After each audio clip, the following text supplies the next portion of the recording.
पंढरपूर मंगळवेढा विधानसभा मतदारसंघाचा पहिला कौल हाती येतोय आणि यामध्ये भारतीय जनता पार्टीचे म्हणजेच महायुतीचे उमेदवार समाधान अवतडे यांनी जवळपास 1,500 मतांची आघाडी घेतल्याचे चित्र बघायला मिळतंय।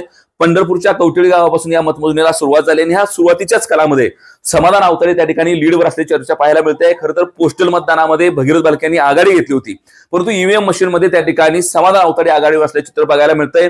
यंदाच्या या निवडणुकीमध्ये प्रशांत परिचारक आणि समाधान अवतडे यांनी एकत्रित निवडणूक लढवली होती। भगीरथ बालके समोर होते, अनिल सावंत आणि दिलीप धोत्रे ही सगळी मंडळी मैदानामध्ये असताना पहिल्या आघाडीमध्ये त्या ठिकाणी कुठेतरी पहिल्या टप्प्यात समाधान अवतडे यांनी 1,500 मताची ही आघाडी घेतली। ही आघाडी पंढरपूर भागातले पंढरपूर आणि मंगळवेढा मतदारसंघ अशा पद्धतीचा हा संपूर्ण मतदारसंघ आहे। पंढरपूर पासून सुरुवात होऊन मंगळवेढ्यामध्ये या मतमोजणीला शेवट होणार आहे।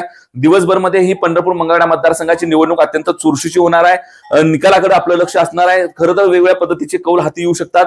पंढरपूरचा ग्रामीण भाग, पंढरपूरचा शहर, मंगळवेढचा ग्रामीण भाग, मंगळवेढचं शहर अशा पद्धतीच्या 4 वेगवेगळ्या भागामध्ये त्या ठिकाणी ही संपूर्ण निवडणुकीची मतमोजणीची प्रक्रिया असणार आहे। त्यामुळे वेगवेगळ्या टप्प्यामध्ये काय होणं हे औत्सुक्याचं ठरणार असलं तरी त्या ठिकाणी सुरुवातीच्या कालामध्ये 1,500 मतांची आघाडी त्या ठिकाणी समाधान अवतडे घेतल्याचे चित्र बघायला मिळतंय।